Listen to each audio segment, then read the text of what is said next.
Welcome back to Everything EOS, the longest running EOS podcast. I am here today with my partner in crime, Nathan Rempel. He is a San Francisco Sydney hackathon mentor with an EOSIO, Generos, block producer at the beginning, EOS Toolkit.io, airdrops, Dak, you invented the V airdrop, former ambassador of EOS Nation, worked on Parcel, Karma, and you're now the principal engineer at LiquidApps. But the very special guest, who I'm very happy to have on the channel, you are only the third Block.one employee, current employee at the time of the recording to join me, Dan and Brendan being the first two. I'm here with Bart Wyatt. You are the VP of Blockchain Engineering at Block.one. Thank you for joining me today. Yeah, thanks for having me. So you've been at Block.one since 2017. What were you doing before Block.one? What was your original role at Block.one, and how did you evolve into this role of VP of Blockchain Engineering? Sure, yeah. So, I mean, my origin story actually starts in the video game industry. I spent a long time there making AAA console games for entertainment purposes. Decided that industry was not exactly the right fit for me. I love playing video games, but I didn't like working in video games as much. Bounced around in a couple of different industries, one of which led me into kind of a blockchain adjacent industry. I was working in digital identity and privacy right before I joined Block.one, and we were actually pitching kind of a digital identity startup in San Francisco when Block.one announced its crowd sale. We had some back-end relationships with some of the people at Block.one, so we flew out to meet them as well. And in the process of kind of pitching our identity project, it became pretty clear that we'd work better together than kind of separate as an investment. And so at that time, I started moonlighting just as kind of a community contributor with Dan on the very, very early stages of EOSIO 1.0. So I was just working under a different flag, but still basically working nights and weekends on EOSIO. When that startup folded, as most startups do, I went to Dan and I said, you know, it's going to be a big lift to get EOSIO 1.0 off the ground. I think I can help you. And he agreed. And that was supposed to be kind of a short-term contract just to kind of finish out 1.0, close it out. But, you know, that gave me all the time I needed to get involved with the community and really fall in love with the product. So once we shipped 1.0, I just stuck around. And then we shipped 2.0 and I stuck around. And now here we are launching E4B and really trying to make a play into a much broader, larger market and have a lot of impact. And here I am, you know, still VP of engineering. So I started off as just an individual contributor as a software engineer. I ended up being the team lead under Dan for the version 1.0 of the product all the way through version 2.0. And then that's when I really started pivoting into this more enterprise focused VP role. Started from the bottom, now you're here. Started from the bottom. You introduced the topic. So there's some core topics we have planned. We could veer off in whatever direction we go, but we're going to talk about EOSIO for Business. This is something that was announced publicly on October 15th, which includes EOSIO training and certifications, blockchain as a service for enterprise, a consulting arm. And I'm just giving a telegraph. I will be asking about the EOS block producer or the EOS block producer from Google Cloud. That's an interesting topic I would love to hear more about. But first, what's EOSIO for Business for those who didn't catch the press release? Yeah, so EOSIO for Business is kind of a new addition to our roster here from Block.one. You know, when we started this journey back in 2017 to deliver a public blockchain, all of our eyes were on, you know, building this community and building really a public blockchain technology. We focused on it and we focused on it really, really hard. And I think we ended up, you know, doing pretty well in that product vertical. We didn't really at that time pay a whole lot of attention to what the business aspects were going to be and how we would get those users on board and interested in the technology. And so since the launch of 1.0, this has always been kind of on the back burner. And we've always had a long-term goal of getting to a point where we could really offer EOSIO as not just a public chain technology, but really a powerhouse in the private blockchain world. E4B being kind of our first public launch, publicly announced launch of services kind of to that end. So it's in a way, it's a party where we get to announce what we've been working on behind the scenes for so long, and kind of what we want to do to help some of these other participants join the community and build amazing software and amazing applications on top of EOSIO. So when we get into what it actually is right now, and I want to stress that this is where we start. This is the beginning of a story. It's the beginning of a journey. Everything's got to start somewhere. So we've decided to start with these kind of 4 what we call pillars. And we describe them that way because they really are supposed to be foundational. We don't want to be the people that are building the big apps and things like that. There are plenty of other businesses out there that are already trying to make those impacts. And what they're struggling with, to be honest, as they came to us and as we went out and reached out and tried to interview people, are some of these things that we consider kind of the table stakes for building a blockchain application. The more and more we thought about it, the more and more we realized that those should be what we come out of the gates with as far as like a starting offering for really onboarding as many enterprise customers as we could. And so you mentioned the 4 pillars kind of up front, but when you think about it, those are all the things that every blockchain application we think is going to need. And really, they're just kind of distractions from the core value of what you're trying to do with your application and software. So we want to partner. We want to partner with those application developers. We want to be a partner for these big enterprises.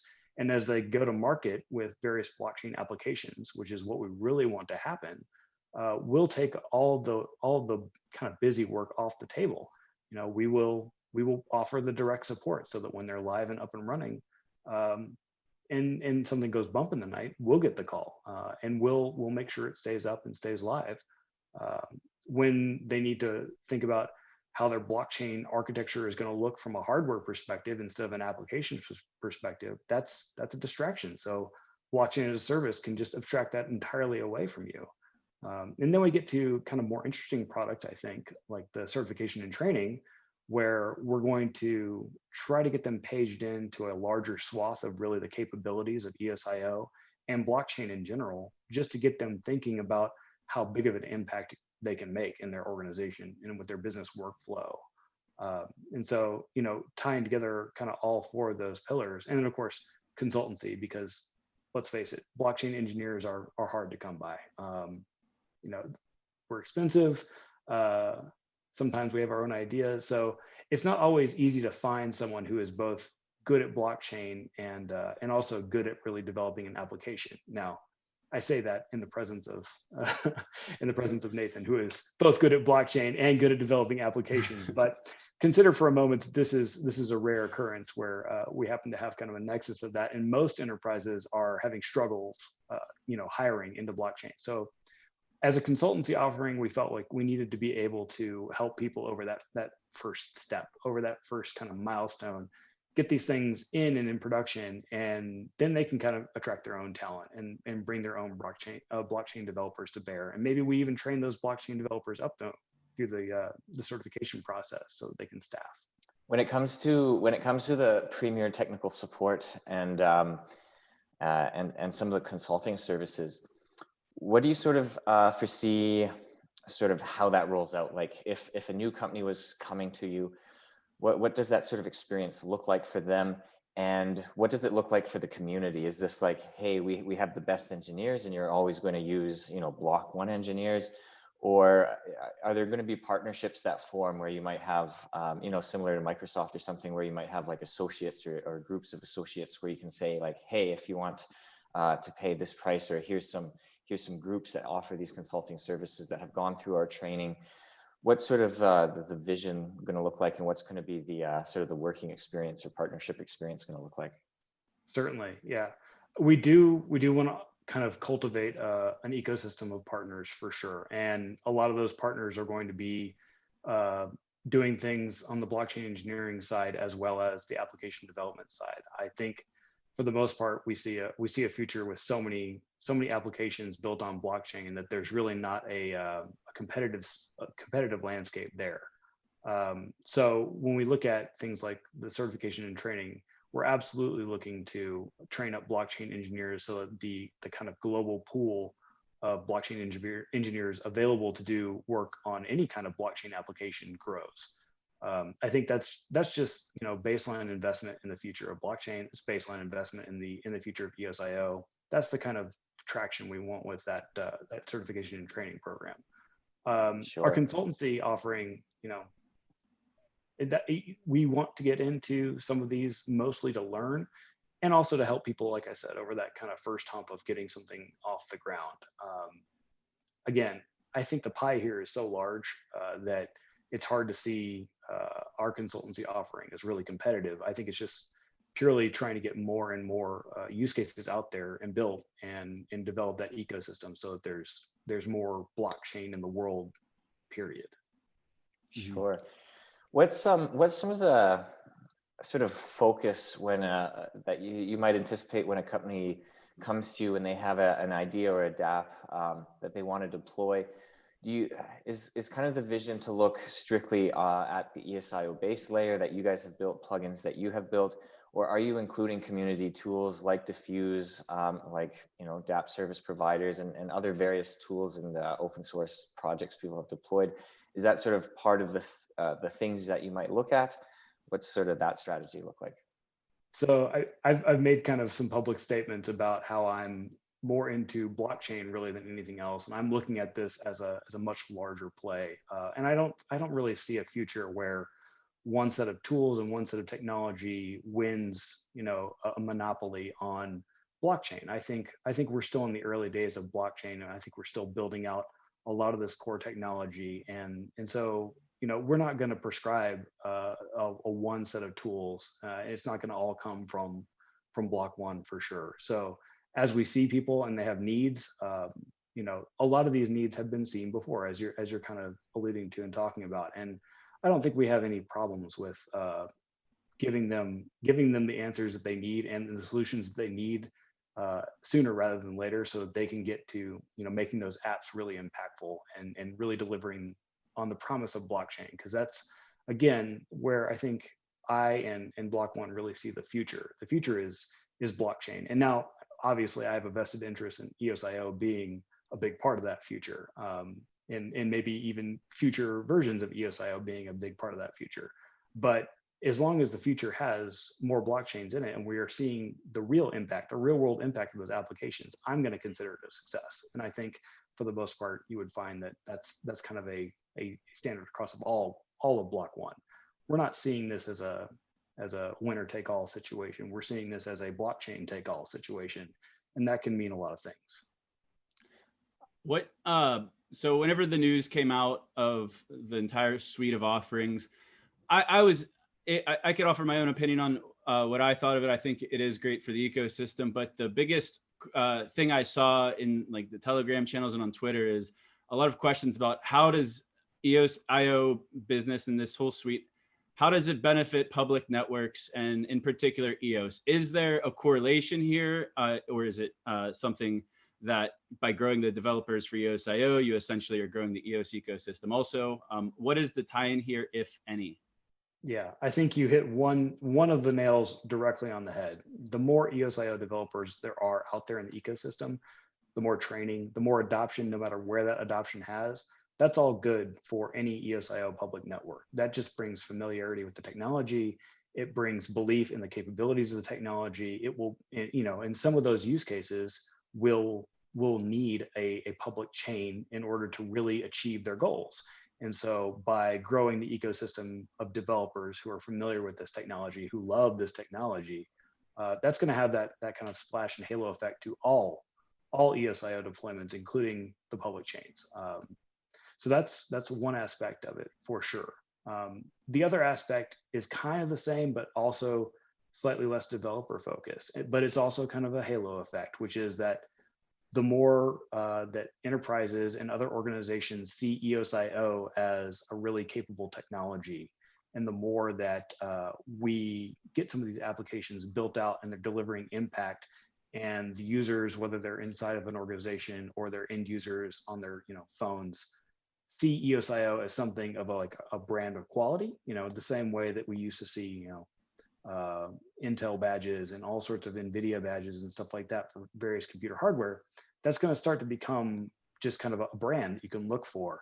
And since all of the public networks also carry that brand at some level, that means they're going to be able to kind of benefit from just the brand awareness at all. When you think about it, this is kind of the model that that Ethereum has kind of gone with so far, where there is the Ethereum mainnet, but there's also all of these other Ethereum projects. And I feel like if we can really get just the name EOSIO to be synonymous with a highly functional, highly capable blockchain software suite, then that's certainly going to have aspects to, it's certainly going to have benefits to the public chain. And here's where I'll go ahead and tee you up for the next thing. Like, there's a proof point already in this.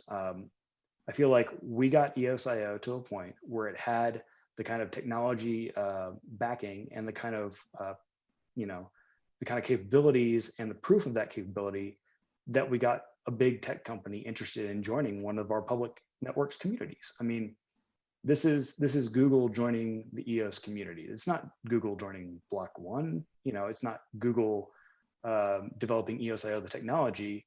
Something about our technology and the community's use of that technology inspired them to join that community. And I don't want to put it all on the technology side, because that would be, too much. And I don't want to put it all on the community side, because I do feel like this technology does have something to it. But some combination of that became magic. And, regardless of what your opinions are of Google or large organizations, that is a huge, huge win for EOSIO, the technology, and EOS mainnet to have attracted that level of interest, that level of trust, that level of capability. I think it just signals really big things. And those are the kinds of benefits that I think we will get more and more as we start to really push this technology out into the world and show everybody what it's capable of, Mm-hmm. I agree with that. So no matter what complaints anyone may have had about the EOSIO business stuff, EOS block producer, I think you guys had something to do with the onboarding process. Were you involved at all with like the initial conversations with Google? Like, how did it go from like a first contact all the way up to them, I guess, deploying a mainnet block producer? What was the Block.one involvement of that process? I'm not actually all that sure. I wasn't involved in it, so that would be a better question probably for someone at Google. We've been customers of Google, but we've also been customers of plenty of other public clouds as just an organization developing software. So that's the extent of my interactions with Google. Yeah. In a way, even being the person that's developing the technology and leading the team that's moving the protocol forward, I found out about the same time that you did, and I was just as surprised, but also just as happy that was kind of a good accolade, a good feather in the hat, as they say. Mm-hmm. Right. So it kind of ties in with Google, not necessarily their block producer, but as a cloud infrastructure provider. So you guys announced the blockchain as a service component of your business. You also announced Mythical Games as the first client of that business. Whenever a business or a project wants to use your BaaS and spin up a blockchain, what's that process look like? Do they have to interact with you guys, or are there plans to maybe interface into the marketplaces or dashboards of the cloud infrastructure providers, like what we've seen in the past with Ethereum-based projects? Yeah, so for right now, blockchain as a service is kind of a direct offering. So you will have to come and enter an inquiry with us and talk to us a little bit about it. As for where it's going to go in the future, I can't really say at this point, but I do think we'll be making announcements in that vein, sometime in the coming months that will be very interesting as far as that's concerned. I do want to give a quick shout out to Mythical. As I mentioned before, my story starts in the video games industry. I have a lot of respect for teams that go through this kind of release process, and they have been killing it. And I'm happy that we have been able to play a part of that. And I'm really excited for what their product Blankos Block Party does. Buy some Blankos the other day? I can neither confirm nor deny that I sure did. I got them all. I got 2 of them. Yeah. I just think it's exciting. Like, it's a big thing. It's powered by EOSIO, and they're a great team. So I'm really happy to see where that goes. When it comes to blockchain as a service as well, you mentioned that there's other blockchains, there's other brands. Obviously, interoperability is always an issue. And we also have a number of pre-existing public chains, such as the mainnet, such as Talos, Wax, and others. Is the drive for businesses to create new public chains? Is it to utilize existing public chains? Is it kind of like semi-private where they have, you know, private public chains? Are they attaching to other protocols? And it may be like it's all down to the customer, but are you sort of supporting all those scenarios, or are there certain scenarios that you'll support more easily or more readily? And does that lead some of the development in Node.EOS to sort of open up some of those options as well that we might see trickle down to the public open source code? Got it. I like it. Multi-part questions. So at its initial launch, and as I stressed kind of earlier in the interview, this is just where we start. So there will be evolutions over time, and we'll go forward. But at this time, at the initial start, what blockchain as a service is mostly hosting a managed private chain for enterprises that want to build an application, as Mythical did, and have all of that abstracted away from them, all of the operations of the blockchain abstracted away from them. So at this time, it doesn't necessarily support some of those scenarios that you pointed out and asked about. The second part of your question is, will that influence the development of the kind of core Node.EOS process, and will we see advancements into kind of adopting some of these deployment scenarios in the future? I guess my answer for that is, how could it not? we as a blockchain as a service operator, we're going to be able to see kind of how that ticks and how that works for people, and that's going to be a point of input into our product process as far as where EOSIO goes in the future. Much the same way that, you know, we take feedback from a whole host of people in the community and in the private sphere. So it will obviously, in my mind, affect the directionality of EOSIO, the product. How and when it will affect it, I can't really say right now. Again, I will say that in the next coming months, I think we will be making more and more public announcements that will make you happy in these particular directions. But as of right now, I kind of have to save a little bit for that surprise. Sure. I have kind of a fun question, and it was, you mentioned when you know, Node.EOS and EOSIO was initially being built, it was more about the public focus, the community focus, and business was kind of maybe not an afterthought, but it wasn't certainly the first thought. And now that you are exploring how to bring businesses in, what was kind of the first thing that you saw, like sort of high impact thing where it was like, oh, duh, obvious, where it's like, why didn't we just include that from the start? Or, oh, we need to get that in there ASAP. And it was just kind of like a facepalm duh moment that, hey, we missed this big thing. I mean, so we haven't come to the point where we've got the facepalm moments resolved and into the product yet. The more and more that we looked for stuff like that, and the more and more we looked for a way to make like an application layer impact on these things, the more and more the duh moment was when they just kept beating us over the head with this idea of like, no, we want to partner with you, and these are the kind of foundational things that we're struggling with. And so it's like, it's one of those things where we did want to address these higher level topics, and we did want to address these capability level topics, but every time we talked to people, it was like, oh yeah, okay, you also need someone that would host your blockchain, that would keep you, that would allow you to sleep at night. But what about this? And like, oh yeah, okay, like you also want some support, like that would allow you to sleep at night. But what about, okay, you want us to train your staff, and that would help you sleep at night. But what up? And they're like, finally, we're like, why don't we just give them what they're asking for? And so that's how that ended up becoming our first 4 pillars. Everyone, no matter what they came in and asked us for, or came in and told us, or came in and complained about, this was also part of the feedback. You know, is that these kind of things are things that we would gladly partner with you on, and everyone would benefit from it. So we eventually took the bait. You know, I don't think there was a whole lot of genius on our side. It's just we listened to what people were asking us to do, and then we built it, and now we're offering it. And I think we'll largely play that same tune again. We'll listen to what people are asking us to build, and we'll build it, and we'll offer it. And that includes not just, you know, private enterprises that are looking to build applications, but it includes the communities on all these public networks, and it includes, you know, the infrastructure components on all these public networks. All of these entities end up being our customers of sort. And if we can find a way to build something and partner with them and allow them to sleep easier at night while they're creating value in this like broader EOSIO ecosystem, that's what we're going to do. You know, that's where we want to be. There's some stuff I want to talk about Google, but I don't know if you wanted to talk about some more broader topics first, Zach. And Bart, I'm not sure if there's too much you can share regarding Google, like if you don't have like a very close relationship with them.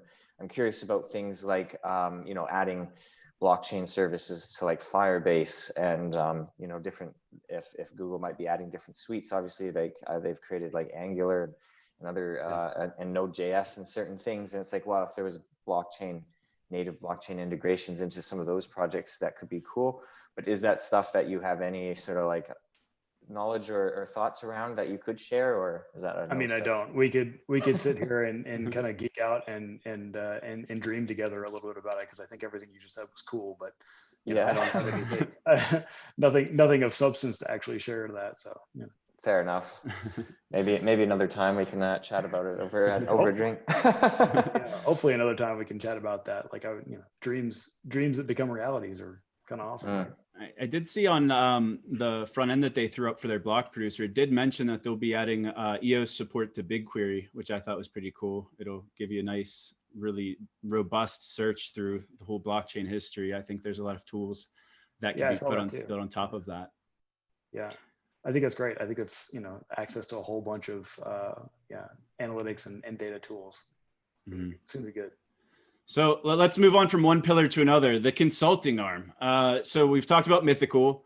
What's the ideal consulting client look like? Like, what type of company is it? Is it industry specific? And do you consider Block.one projects that are kind of independent, like Voice? So do you consider projects like that consulting clients? And also Mythical Games is already an EOS VC project. So it makes sense that you guys already had that relationship built and they became one of your consulting clients.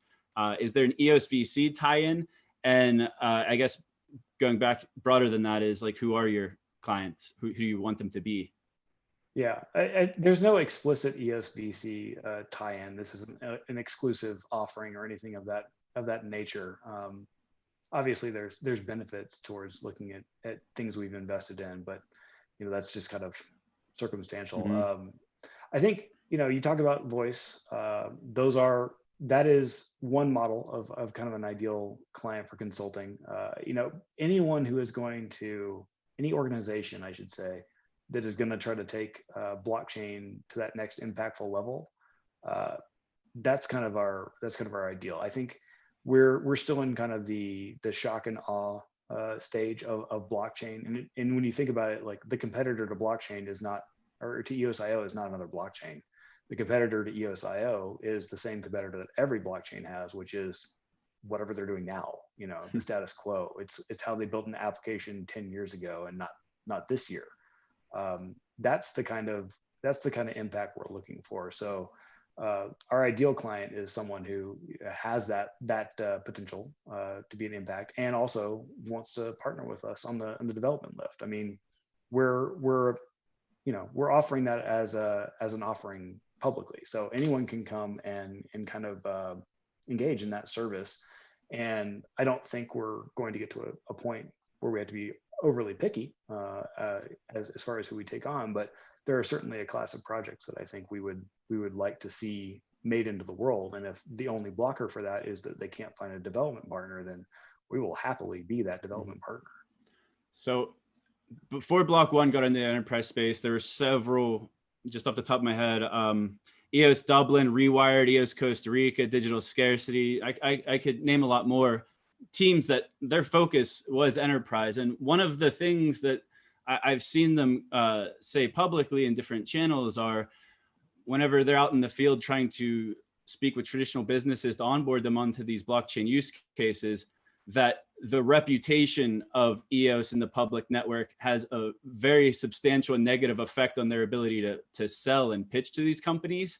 And then also up until recently, there was a problem with communication with Block.one. The projects were hesitant because whenever they would ask, okay, so you guys aren't the developers of this EOSIO software you're speaking of, what's your relationship with the developers of it? And at the time, there wasn't any.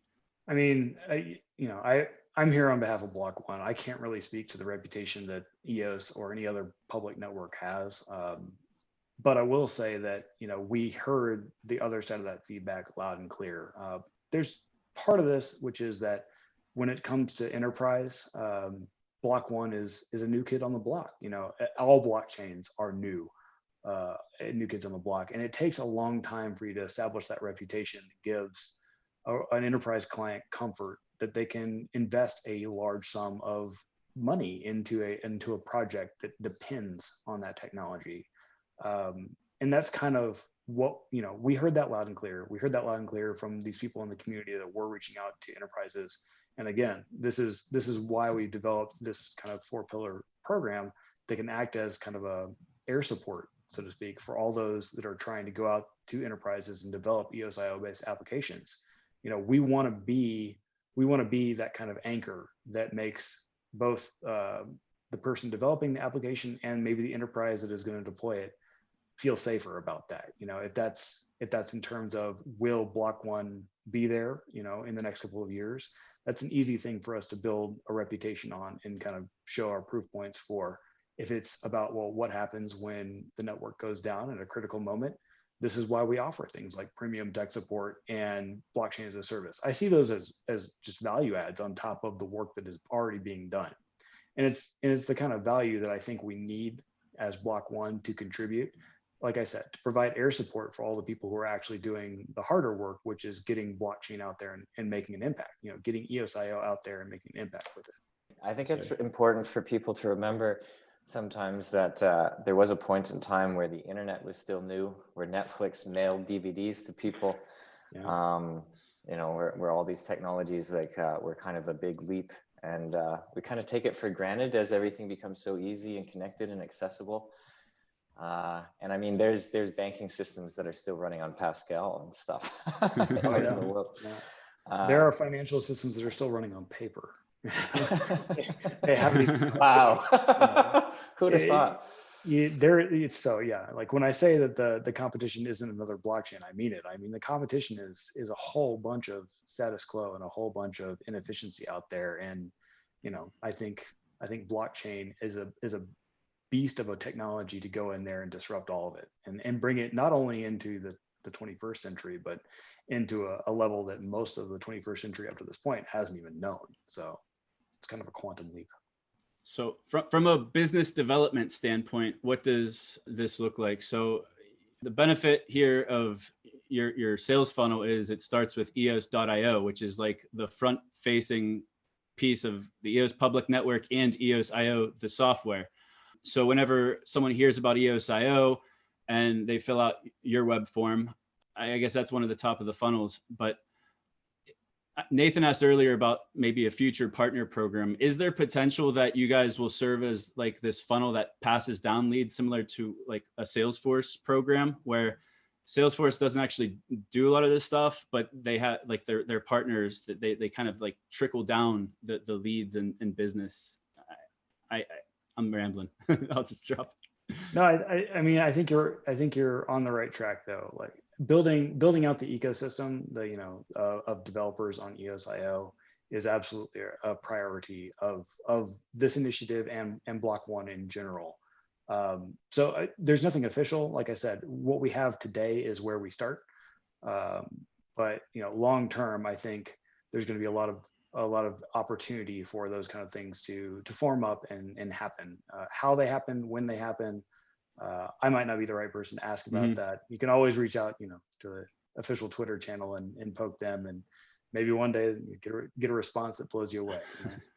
As you've said, you want to start bringing more engineers into the fold. Having your own consulting arm is to help bring businesses in, but then the training arm is to help, keep those businesses, staffed with engineers, and to have a broader pool where they don't always have to come to you. There's a variety of companies and services out there making products.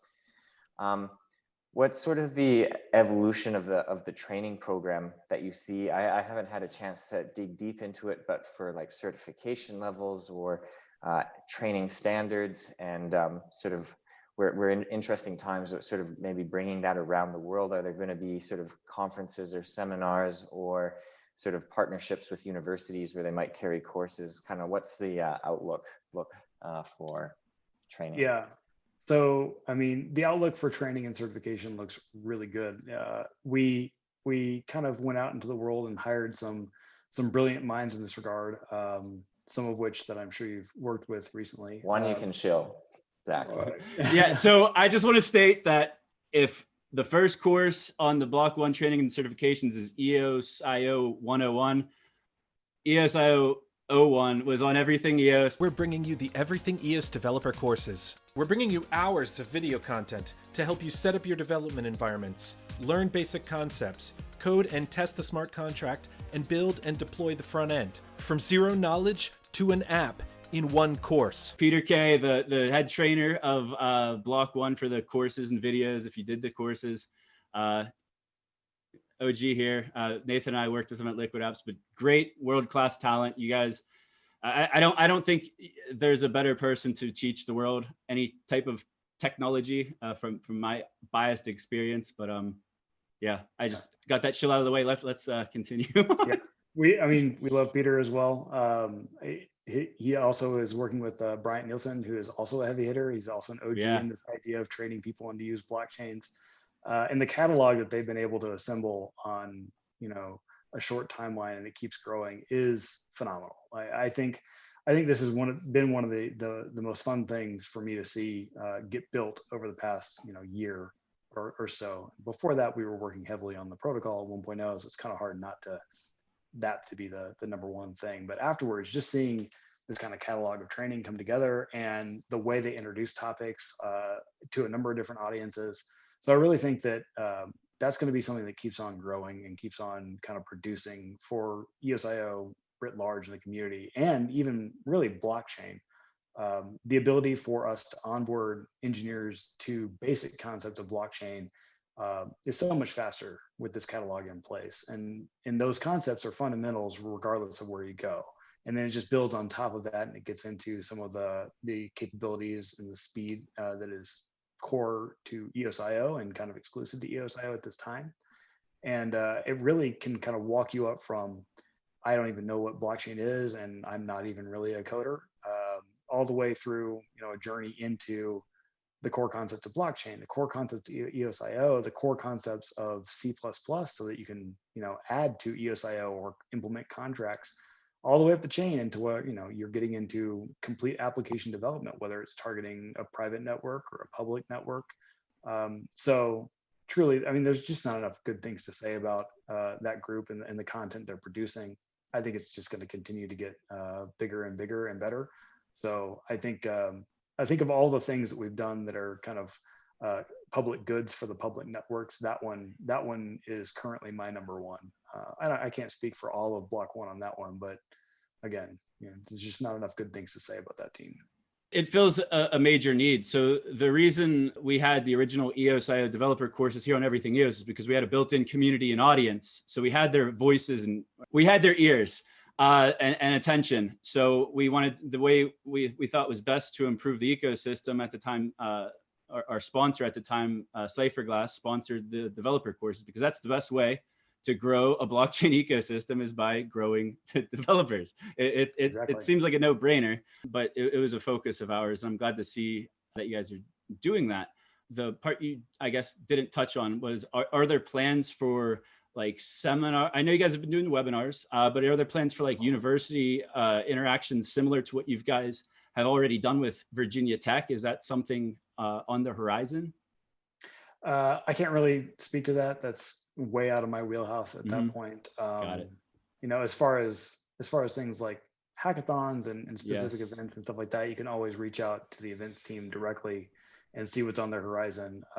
They've really got no reason to hide from you, because events are amazing when people attend them. So I think that's probably the better contact for those kind of things. Well, since I know Block.one people will be watching this, the request I have is, after Corona, please, please, please give us a hackathon, at least one, just one big one, please. That's all. Okay. Regarding that high level sort of introduction to blockchain, Is there a focus on bringing that to non-developers? Do you want to educate sort of executives and decision makers on some of those higher level concepts of blockchain? Or are you trying to pursue a world where blockchain is kind of invisible to everybody, which we of course want, but is there a direction to take, like we need engineers, but we also need people to want to hire those engineers or use that technology. Yeah. So what's the strategy there? I mean, I think a world where blockchain is just below everything and no one really knows it anymore is a wonderful world. That would be a great vision to have. So we obviously have that, but you don't get to that world without the developers that Zach's talking about, and then also without some other decision makers being bought into this idea and knowing what it can do. So yeah, we have courses that target non-developers as well and non-technical people. In organizations, just because we feel like the impacts of blockchain in general and our own EOSIO technology are important enough that we can make them something that other people can understand as a building block towards this future where blockchain does underpin almost everything that you touch, and that's made it all the better. You can't, like I said, you can't do that unless you have kind of full stack application development. I don't mean on the coding side. I mean the full stack of organizational support. So you got to have buy-in at the leadership level. You got to have buy-in at the consumer level. You got to have buy-in all over the place. And one of the easiest ways to get buy-in for blockchain is to have people understand what it can do. As long as it remains a mystery to people, as long as people see it as something that they saw on a newscast about cryptocurrency, or unfortunately like some sort of cyber crime, it's going to remain in the shadows. It's not going to have the impact it can have. So getting out there in front of that and being kind of forward about the positive impacts this technology can have on things like authenticity and verification of data, and just really imbuing the data of your daily life with real senses of value, not kind of like fake value. I think if we can sell those concepts through and get those into people's heads, we'll have a lot easier time getting support for the applications that then become, the new world of digital everything. So yeah, we got to get those on board too. So I know there's not a whole lot of time. I posted a tweet this morning asking the EOSIO community what they wanted to ask. I'll just go, so we can keep these answers relatively short, but what is the EOSIO team's, like, how are you guys interfacing with the public blockchain engagement team? Is it a very close relationship there? And what is the target release candidate date for the new resource model? So that would be a better question for that team directly. We interface with them on a daily basis. Again, speaking of relationships that we made in the community and then decided we need to bring this level of talent, this level of impact inside. Bringing that team on has been a wonderful addition, and we do as a product level interface with them daily and collect feedback that they get from the community of all the public networks that they interact with, and really take it to heart. And they've been able to, I guess, maybe stick with us long enough to, I work with a lot of engineers. It's not always the easiest thing to get into our heads, but they've been able to kind of take the feedback and stick with us long enough for us to really understand it and digest it. And I think it's had a positive impact already. I think it's going to continue to have a positive impact. As far as the kind of work that they're doing in the advocacy side, I'd rather them make an appearance on your show at some point and just talk about it directly, because they're amazing in their own right. I think that'll happen soon enough. I don't have a timeline, but I did request Kevin Rose on here. He wants to do it, so it's up to you guys, Block.one. Another question. So yesterday on Twitter, Boyd, the project Boyd, they pointed out that EOSIO DISK was removed from the EOSIO repo. So I was just wondering what the status is of DISK that was brought up earlier this year, I think. Yeah. So one of the benefits and perils of open source software development is that we can't hide changes like that. So that's fact. It's true that happened. As far as the details and stuff like that, I think we have some really good messaging and really good announcements coming regarding that in the coming months. So I'm going to leave it as it is and just kind of let that simmer for a little while. So is that like a lead in for my when EOSIO 3 question? when the EOSIO 3, I don't know, what was the bog standard response? Again, Soon, TM. yeah, soon TM trademark. Yeah, stay tuned. For the most part, I think we have gotten ourselves into a reputation of not being communicative with the community. I can't really comment as to whether or not we deserve it or not, but we're gonna work our way out of any reputation we have of that. We're gonna start communicating more often. There are going to be more things coming out in the next couple of months that will help address some of these concerns and some of these questions. Any updates on weighted threshold multi-signatures for block production and that? Yeah, let's stick with that question. And WebAuthn, sorry, and WebAuthn and light clients. Those are very technical questions. Okay, so I mean, both of the first two features you mentioned, weighted threshold multi-sig, ultima-sig, and WebAuthn, those were released last year as part of the 2.0, and they've been available for public networks to deploy at their own convenience since then. So I don't know if we've seen a lot of adoption of those two particular features yet, but I do think in the coming months we will see more additional capabilities that make those features more valuable. So again, I don't want to spoil all the surprises that we're going to have coming out in the next couple of months. So stay tuned to those announcements. But I do think there will be something in those announcements for that topic as well. Your non-answers are great answers. I like them. We got a lot of developer questions, which is why I'm glad you're on here, because that's who I think are the most important people in the community. Now that there is EOSIO for Business, will we soon see an official Java SDK for desktop and possibly a .NET and other SDKs too? Yeah, I mean, I wait the day that I can look back and laugh at this, but again, I think there are going to be announcements coming in the near future that will help address concerns like that. I mean, I think those are valuable things for the community, and so I think it makes sense that they should exist. All right, Nathan, you have anything, or should I just keep running through them? I got. I had kind of like a maybe one you can play with a little more. Okay. So Node.EOS and EOSIO has a huge focus on WASM.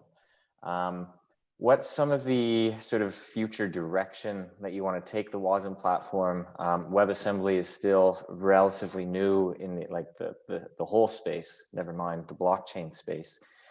And what's some of the sort of direction or goals that you see WASM taking, and how non-chain and on-chain uses of that WASM might start to interoperate or work together? Yeah, so I've been really impressed with how they've taken WebAssembly forward. That spec has come together in a hurry as far as web standards, and it just keeps on getting better. I think we're going to stick with WebAssembly for quite a long time. We think it has a lot of legs. I think our investment last year in EOS VM, a specific implementation of it for us, kind of alludes to that. And when you think about it, what we're using WebAssembly for is a very common, intermediate language that's deterministic, and it does fabulous in that regard. So I don't see any reason to kind of walk away from it. As we saw with the challenge, it's a very versatile platform. We were even able to implement all of the EVM.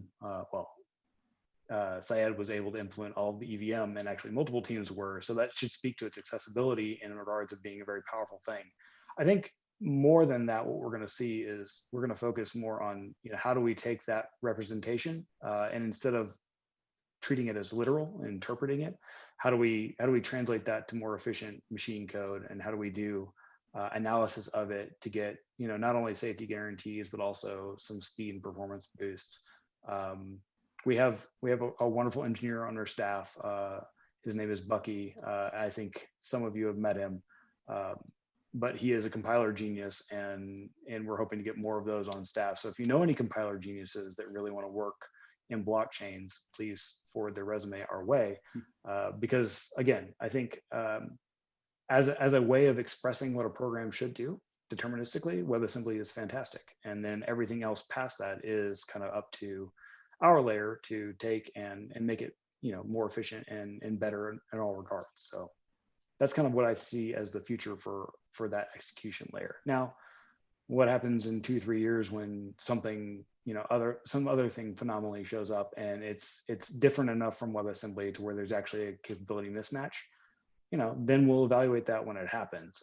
For now, like, we look at the kind of future and what we see out there, and this is really still, I think, the top of what we should be using for this particular use case, in my opinion. Great. Is EOSIO string worth upgrading CDT versions for? Is EOSIO string worth upgrading CDT versions for? So I'm a pragmatist. If you have an application and it's close to being released, the answer is no.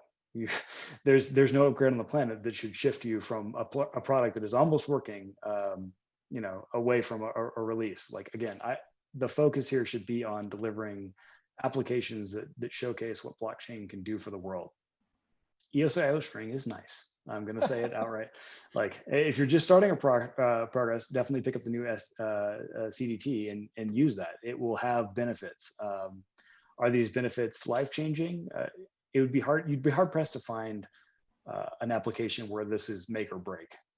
But as a developer comfort, this is like a nice cozy rocking chair as opposed to like the really hard rocking chair. So it's definitely worth a while, but basic software development pragmatism means that if you are at all close to releasing your software, please do not upgrade your CDT. Just sail that one all the way to release and get a good impact out there for your users and for the blockchain community writ large. Cool. I don't know how much time you have left, Bart. I want to just ask maybe a few cheeky questions about some technical layer, if you have time and if Zach's okay with that before he jumps into some lighter stuff to close it off. Yeah. A few minutes. Sure. Okay, just on EOSIO string, what sort of savings in sort of RAM savings or net broadcasted savings might one expect, like in like sort of a broad average? If you could say. I can't. You can't. And then, no, I mean, like, that's so application dependent, and so it's a really difficult to speculate there. That's fair. Regarding, so in the NFT space, we see sort of two primary NFTs. We have simple assets, which is sort of a denormalized asset standard that stores things in JSON. And then we have atomic assets, which uses a normalized table structure and uses serialization to try to achieve RAM optimization. What would you say to people sort of in the world who want to use EOSIO to store information? Would you say using human readable JSON in string objects would be kind of the best way to go forward because it's just easy to read? Or would you say using sort of EOSIO's built-in serialization and using byte arrays is kind of the preferred and optimized data source? Or is there something sort of in between or something new that you guys are exploring to have like a human readable but highly efficient data broadcast mechanism? Just any thoughts on that topic to share with people? Yeah, I mean, you asked. Yeah. Again, kind of application dependent. I think when it comes to NFTs, NFT standards that don't get used don't have value. So more so than the technical side of it, you should really be looking at how usable is that standard, and if that forces your hand into certain inefficient storages in RAM, then it does, and that'll just be the nature of it. Standards are meant to be used, so you got to kind of focus on usability. If you don't spend any usability to get those more efficient storages, then absolutely you should go for them. As far as what the future holds, I know it's going to sound like a broken record, but on that particular topic, I do actually think we have some things that are coming down the pike that we can talk about in the coming months that will be relevant. Are they laser-sighted solutions to that problem? No, but they will certainly help in that regard. Sure. And I guess maybe in a easier to answer sense, we have a world of block explorers. A lot of block explorers try to make transactions as easy to read as possible. We have ABI synchronization, so we can always have the latest deserialization available. But of course, we want blockchain to become invisible. So do you sort of, I don't know, and it might be both use cases, but do you picture a world where the blockchain layer remains kind of human interactable, or do we sort of envision a world where that sort of gets increasingly abstracted away through client applications, and we don't care if the blockchain layer looks human readable or human usable? Actions and interfaces with a smart contract might become more obscure, abstract, or require heavily massaged data for the interface because you're supposed to use a client. You're not supposed to just use Kleos to talk to the blockchain anymore. So what's kind of is there sort of some general sentiment in the industry of which direction that takes? I think it's suitable to believe that not everyone's going to fire up Kleos and use that as a command line client in the future. And when we're talking about trying to get mass market adoption, that might be a bridge too far.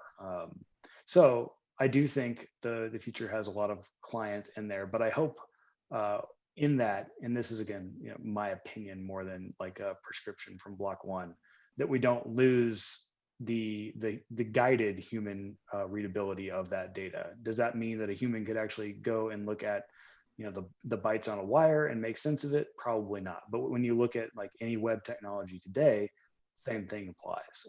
We used to have HTML pages where you'd go in and there would still be comments in there from the author and it was all nicely formatted and human readable, and now it's all compressed down to save bytes on the wire. And I think we'll see an equivalent on the blockchain side where there is some layers there that end up kind of obfuscating this from human view. But what we can't lose, otherwise we kind of lose the nature of blockchain, is the idea of end-to-end authentication, end-to-end verifiability. And so if it becomes so obscure that the client, the user can't find a client that they trust to help them on that journey, then I think we've gone too far, and we need to pull the needle back into a realm where it's not so much that a human can directly understand that data, but a human with a client that they can understand can then understand that data. And so, trust is an interesting thing. It's a very personal decision. There's going to be a lot of people out there interacting with blockchains that will have a varying degree of what they want to trust their client to do. And we'll have to find the right balance there as far as, what belongs on the client side, what belongs in the intermediate layer, and what belongs directly on the blockchain to guarantee that we still get this kind of end-to-end authenticity of data.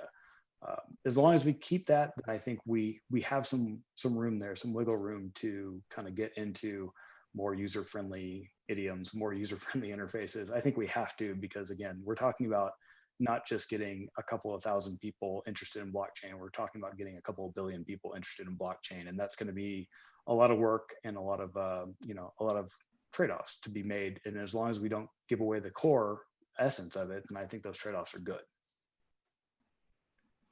All right. I hope we don't have any more because we got to let them go. Let's wrap it up.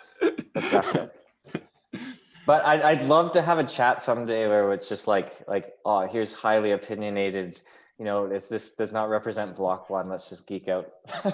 Yeah, maybe that's a new idea. So maybe that could be I just want to state Block.one reached out to me to do this, and I hope it's something that we can continue to do in the future. And I would maybe not understand it, but I would be happy to be here geeking out with you guys. That's a great idea. So I guess if anyone's watching or listening, that'd be a cool idea. But I do gotta let Bart go. It's already kind of late. My wife's right upstairs waiting for dinner also. So thank you, Bart, for joining us. Thank you, Nathan, for joining us from Melbourne. I guess until next time.